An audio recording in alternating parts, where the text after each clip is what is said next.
Welcome back to the Hot Interview. I'm your host, Maggy Martinez, and today we dive into one of the most urgent and devastating public health battles facing America, the opioid crisis. Every day, families are torn apart by the dangers of both illegal and legal drugs, from powerful street fentanyl to prescription painkillers like oxycodone. We will explore tough questions. Are we doing enough to control addiction, or are we making it harder for those patients that need pain relief? Who is responsible? Pharmaceutical companies, lawmakers, doctors, or personal choices? And how do we stop fentanyl from flooding our communities without punishing patients living in chronic pain? Joining us today are our panelists, Daunta A, Democrat political analyst and state member for the Democratic Party of Georgia, and David Hamrick, Republican strategist and chair for the Clayton County Republican Party of Georgia. Get ready because this is the Hot Seat Interview. Starbound Studios starring Maggy Martinez and the Hot Seat Interview. Y ahora con ustedes, Maggy Martinez en Caliente. And now, Maggy Martinez. Welcome, gentlemen, to the Hot Seat Interview. Maggy, it's great to be here again on the Hot Seat. Thank you for having me.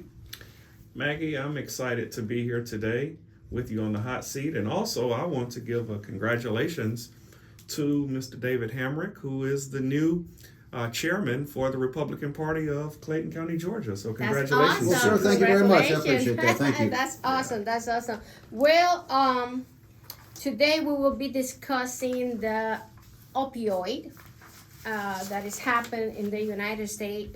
I really didn't realize such a big problem. I didn't realize until I had knee surgery that it was a huge problem here in the United States. So, Daunta, the U.S. continues to struggle with opioid addiction, from illegal fentanyl to prescription painkillers. In your view, who holds the greatest responsibility? Pharmaceutical companies, doctors, lawmakers, or the individuals? Well, Maggie, I think it is irresponsible if we pin and point the blame to just one group. I think as the general philosophy on effective leadership, it is a collective effort. And so we would call on all responsible parties. We will call for tighter restrictions from pharmaceutical companies. We will ask the doctors to play a more involved role instead of just prescribing, to do additional wellness checks, things of that sort. Lawmakers that will put in the necessary procedures that will ensure that we can mitigate this crisis, and then making sure that we go and find the individuals who are bringing these deadly drugs into our country and into our communities. David. Well, I must say here again, I'm glad Daunta got to deal with that question first. I believe that question by itself, if you put a couple lawyers here on the program, they could litigate this thing for at least an hour. That's right. Arguing back and forth. As Daunta said, yes, each person, each variable in this equation of the opioid pandemic we have going on, and it's been going on for a long time. Remember, the FDA approved Oxycontin back in 1995, 30 years ago. Purdue Pharmaceuticals, it was one of their wonder drugs, if you will. But let's look at it. When you look at it, the pharmaceuticals spend millions and millions of dollars and years in research to produce this. Then they produce lobbyists. The lobbyists go after the lawmakers to push through approval with the FDA. We give it to the doctors. The pharmaceutical representatives come dealing with the doctors, and the doctors have to deal with the patients. Now, as we've seen, to me, one person, as Daunta said, yes, there's a lot of blame to share here. Unfortunately, the doctor is the last line of defense. in this. They're the ones, issuing the pills out, which is what you're doing when you write a prescription. We've seen back a lot of doctors have been held accountable for allowing their offices to be turned into pill mills. We've seen that here in Georgia. We've seen it on border states. We've seen it in Florida. Let's go back to Michael Jackson. Remember, his doctor was held accountable for his death. So we've been dealing with this for years. I don't want to pin blame on just one person.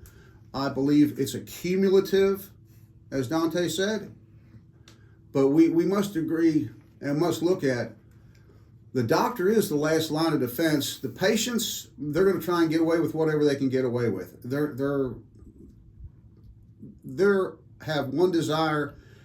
If they're in pain, yes, they honestly want to solve that problem. Or are they addicted to it and now they're hooked and now they need special treatment besides the original cause? So unfortunately, I'm going to go with the doctors on this one. Well, Daunta, Democrats often advocate for healthcare reform to address addiction as a public health issue. What a specific government program or legislation could better manage the opioid epidemic without hurting patients who genuinely need pain medication? Well, Maggie, I will say this. Many of the Democrats have found that when we apply pressure, then results generally happen. Now, most of my Republican counterparts will say that no, it is not enough. The regulations are unnecessary. I think everybody should pretty much govern themselves. But I will say that reform that will bring about some type of new security that will ensure that we do not continue to see unnecessary deaths, and more specifically, many of our doctor offices turning into just refillable stations that help fuel this crisis. Well, by the way, it's a documentary that is on YouTube that you can look at it. It's what's happening with opioid consumption in Virginia is incredible. Well, gentlemen, former President Trump has proposed closing the U.S.-Mexico border entirely to stop the flow of illegal drugs like fentanyl. Supporters argue it is the only way to protect American life, while critics says it punishes immigrants and legal trade without truly stopping the problem. This question is for both. Do you believe closing the border will meaningfully reduce fentanyl trafficking in the U.S., or this is just a misguided approach? Daunta first. Well, there's been a lot of conversation over the years about closing the border, where Democrats are blamed for opening the border wider. Republicans tout that they can close the border, but the truth is the border is yet to be closed, and undoubtedly trying to close the border will take quite some time. So rather than spending the necessary time that it will take to close that border, which could take years, why don't we do our very best to try to reform that even though they may be coming in, they don't necessarily have to go out. And I know you say, well, that's just a cute colloquialism to use, but I think that if we hold more of these doctors accountable, and if we put in regulations that would hold multiple parties responsible, then we could slow this down. And not necessarily see the devastating effects of what this is doing to many Americans. David? Well, when we look at it, we do have an opioid prescription crisis. We also have a fentanyl smuggling crisis. Now, I separate these two for a reason. Fentanyl is yes, it is prescribed for very severe pain. And it is a synthetic opioid. And it can be up to 100 times stronger than morphine, heroin, or oxycodone. And I have practiced saying between cotton and codone. Reason being, they are two different little animals. They're similar. They are. But they're different. Now, saying this, most of the 74,000 Americans who died in 2023, according to the Center for Disease Control, they died from drug mixtures with fentanyl. Now, when the fentanyl is smuggled in, there's no controlling factor to saying how potent it actually is. That's why I use the term it's up to 100 times, because until you know the exact potency of it, you have no idea what you're getting. This is the problem. You know, as they say in Vegas, it's a crapshoot. You don't know what you're getting. You think you're buying heroin. It's cut with fentanyl. And as they say on the street, you don't know how many times this thing has been stepped on. So they're going to add chemicals to it so they can, the goal here on the street is profit. They're after money. And your health and welfare is not their concern. They want to know how much money they can get out of your pocket. So to me, so far with the border being restricted, not completely closed, we've only picked up 7,793 pounds so far. That's from the Customs Border Control. Started from September to now. That's it? Wow. Now, yes, this is how much when you theoretically close the border. It's not really closed, but it's clamped down, if you will. It's not open like it used to be under the previous administration. But we can look back in 2021. There was greater than 10,000 pounds. 22, almost 15,000 pounds. 23, over 25,000 pounds were seized. Now think about that. Now, we're going to talk a little bit more about other things that affect this during the show. So I ask y'all, please stay tuned. Maggie, Yes, what administration was in place when the 25,000 pounds were seized? That's a 23. 23. Which administration was that? That would be the Biden administration. Okay, thank you very much. Go right ahead. Well, David, Republicans often emphasize border security as a solution for fentanyl trafficking. Do you believe stricter border enforcement alone can solve the fentanyl crisis? And you mentioned a little bit about this before. Or a domestic issue like overprescription equally important? It's actually both. We can try, and as more people, as I said, you know, when you look at more and more people coming over the border, as the floodgates were opened, if you will, there is more opportunity to seize illegal items. Now, if you look at how many people, how many interactions Border Patrol has now, you'll see that the numbers of people coming over illegally have dropped drastically. Now, saying this, you could intercept, and we can go back to when Nancy Reagan said just say no, and the original say war on drugs, way back then. We have to look at how can we diminish the demand for the drugs here in the United States. Remember, if there is no market for the drugs, if you take the profit out of it, they're not going to put in the time and effort to smuggle it in here. So we have to look at how can we reduce the demand for these drugs here in the United States. Is it an economic situation? Is it social? Well, there are varying factors to this. But as far as if we're going to effectively treat the problem, if we are going to put a stop, a restriction, if you will, because I don't think we'll ever stop it, truthfully, but I would really like to see it lowered. We need to treat the demand along with the addiction. Well, Daunta, some critics argue that stricter regulation on prescription have pushed desperate patients toward illegal fentanyl use. How should the government balance regulating doctors without criminalizing chronic pain sufferers? We've talked about these doctor offices that have been notorious for just pushing pills. And I think that's where our focus is. Not saying that a doctor does not have the right to treat anyone with a chronic illness, but we're talking about doctors' offices that are notorious for pushing pills for days and weeks and months and years. These are the doctors that we wish to investigate. I think we want to be loud and clear here on the hot seat today that people are hurting, but more or less there are people that are hurting that do not have to hurt. That number is larger than the chronic illnesses.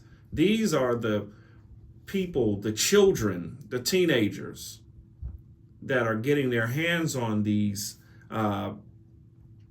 drugs, if you will, that, as David said earlier, are being mixed and the potency is exponentially heightened.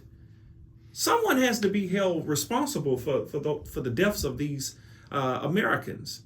And I think that we should go after these doctors who are allowing these pills to get into the hands of the wrong people. And so if you want to call that criminalizing it, so be it. So be it. Well, this next question is important because I went through this experience. I had knee replacement, and my medication is not like I could have my oxycodone. It was just a limited amount, but guess what happened? It felt in a weekend. So I was in pain for 4 days, extreme pain, because the way the states control how doctors prescribe oxycodone is very limited. But then these are the patients that really need the medication. So David, some states have passed laws limiting how much and how long doctors can prescribe opioids. Critics argue this laws hurt patients, and I lived that myself, with legitimate pain needs. Where should the line be between personal responsibility and government controlling medical care? Here again, I've said it before, I'll say it again, this is a double-edged sword. You want people to be responsible. I know one of the women I graduated with, she now has full-body dystonia, which it's not a pretty thing. It's literally when your body short circuits. She's awake, she can see, she can hear, but if she tells her arm to move, it doesn't do anything. If she tells her legs to move, they don't do anything. Her body won't respond to what her mind tells her. Now, it's almost like you're laying there, and she described it to me because I didn't want to see it because it's very devastating when it happens. But it's like she just lays there or sits there and just vibrates the whole body. Now, she was on pain pills, and she was on very tight control. You got so many per month. That was it. And as Maggie said, you know, if your renewal time, prescription time came on the weekend, oh my God, you're, I'll just say it SOL, folks, because you weren't going to get it because the doctor was gone. And the pharmacy, whenever you get these refills, on the bottle it says 0 refills available. That's right. You have to go get a new prescription each time. So unfortunately, we have people, the innocent, are suffering, as Daunta just alluded to earlier. We have certain people out there who are abusing the system, who are taking advantage of it. And they don't think, they're thinking only of themselves. They're not thinking of anybody else. They're not seeing the big picture. They don't even see the frame of the picture. And this is what happens, I think, over the course of the years, where they have tried to manipulate the system. The system is now changing and is fighting back. And unfortunately, the honest, law-abiding citizen who needs this medicine is the one suffering, truthfully. That's right. I mean, you know, we have fallout on both sides. And it's a bad thing. It's a shameful thing to even be allowed. I think that each person is a separate entity, and should be treated that way. Everything should be what is best for this person. And there needs to be communication and coordination between the doctor and the FDA or whatever government entity would like to come out and try and regulate this stuff. It's important to mention that when I needed the medication, at that point, I went to the pharmacy and said, it's not going to be available until 4 days later. So I was in extreme pain 7 days. You could imagine. So we need to do something. Well, I'm guessing because of the regulations, Yeah. the pharmacy did not naturally stock it. Is that correct? No, they don't. Wow. They have to ask for it. They put you like in a waiting list. But if you're in pain, what That's can amazing. you do? Yeah. So Daunta, fentanyl trafficking often comes across U.S. borders illegally.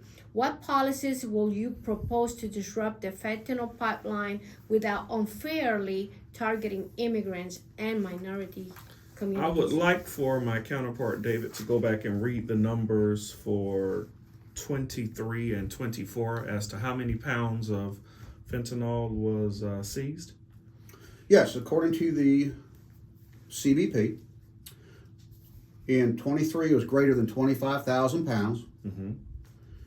In 24, it was greater than 20,000 pounds. So I think it is fair to say that the administration, the Biden and Harris administration, did a pretty effective job of getting, or rather seizing, as much as possible. I said it earlier, there is no perfect law. There is no perfect strategy. We're not going to close the border within a couple of days or a couple of weeks, a couple of months, or even within a couple of years. But I think the Democrats have already shown that we are not soft on this issue. We have regulatory laws that are in place. I do apologize, Maggie, that you had to suffer for 7 days. But I would rather hear of an unfortunate circumstance with you suffering for a few days, but to still be here on the hot seat with you than some 19-year-old that received all of us know somebody who has lost a loved one to an overdose. That's right. The use of drugs that have been concocted and the potency has been, as I said earlier, exponentially spiked. And so to say that we as this party has not done anything about it, I think is very unfair. I think that we will continue with the policies that we have put in place for many years. No, it's not perfect, but it is something that is being utilized in its best attempt to try and mitigate some of the lives that are being lost to this crisis. Well, David, fentanyl is often smuggled through legal ports of entry, believe it or not just across open borders. Should the government invest more heavily in port inspection and custom enforcement, even if it means spending billions of dollars more? Oh, of course. I mean, we can go to you can watch National Geographic.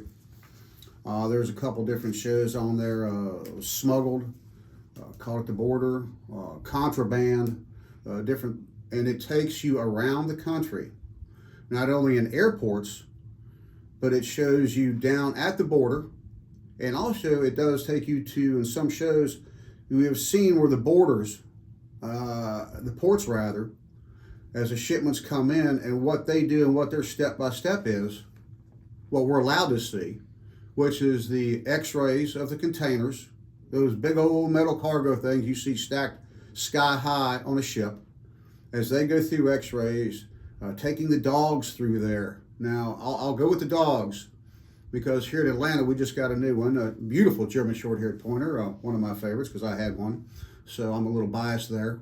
I've also had German Shepherds that I love and Labradors. Now, these dogs are very expensive, and unfortunately, what a lot of people don't know is not every dog graduates the program. There is a washout point on some of these dogs. Now, their noses are fantastic. Yes, as our ports in Georgia here, and I'll stay with Georgia, I would like to see more dogs. I would like to see more x-ray equipment to help secure the borders, as we don't think of them, but our ports are actually border. That's a very major border control right there. I know the post office, there's a lot of drugs being smuggled through there. And here again, looking at these shows, watching this, you can see the steps that are being taken. Is it enough? Ladies and gentlemen, until it's 100% right, it's never enough. We always need more. We can always use more equipment. We can always use more manpower. We can always use more resources to protect the country from not only drugs, but other illegal items that are being smuggled into this country. Well, now we're going to have a new segment on the show. Every guest has 30 seconds to answer.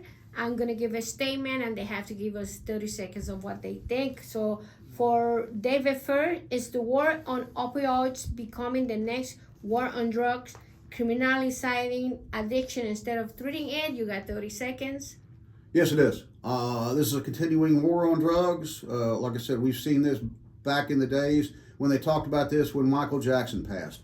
The opioid addiction, I would like to see the courts step up and go after the pharmacies to make sure that they're doing everything they can to address any type of addiction problems, concerns available, and also, if you will, to chip in to treatment centers to help the addicted. Okay, Daunta, should pharmaceutical executive be personally held responsible, even jail, for misleading the public about addictiveness?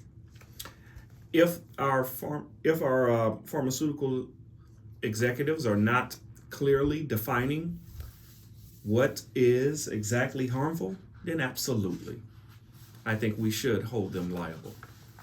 Well, David, will you support allowing patients to sue pharmaceutical companies directly for approved drugs that cause addiction?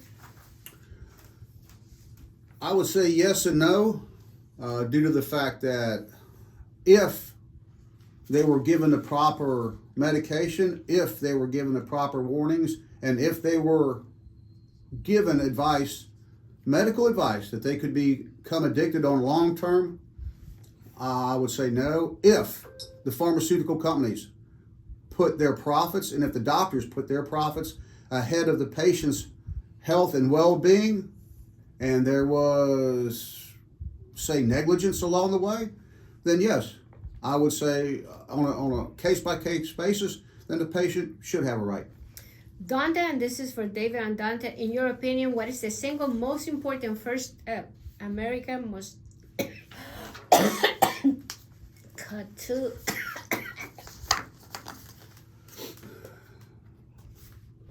Just lightning around this tree. What did I say, David or Daunta? David. Okay, David. You can say Dante. We are page. We're on page 5. Okay, Daunta. Shoot the David first. Okay. Shoot the David. I'll Okay. let him. Cut 4. Everybody looking at the camera. David, in your opinion, what is the single most important first step America must take to truly end the opioid crisis? Education. I believe we need to educate the patients, educate the doctors about long-term effects. I have seen this on some of these. I know Bill Whitaker from 60 Minutes did a great show on this, multiple shows, a couple of years back. And there have been different doctors have written different articles about the pharmaceutical companies and their representatives pushing the doctors to use this medicine, take this, versus I want you to take this. However, if you prescribe this, you need to discuss long-term effects. And I think we've passed over that. I don't believe this message is getting out. No, this message needs to get out. This is information that everyone should have. It should be mandatory that this information be given to doctors, that be given to patients. And I would also like to see, I would say, a surprise visit to some of these doctors who might be. I would like to see someone go into their office, pretend, if you will, to do this, just to follow up and see if the doctors are doing this or if they are ignoring their responsibility to the patient. In my case, nobody told me that after a certain amount of time that you need to break the habit. So I have to look for information. It was not given to me. So I had to break the habit around 4 days. Nobody told me. This is what I'm talking about. I mean, information is only as pertinent and valuable as it is utilized. Now, if these people keep this information to themselves, how are we going to benefit the population, and how are we going to take effective steps to curbing this opioid crisis which we've gotten ourselves into? Daunta.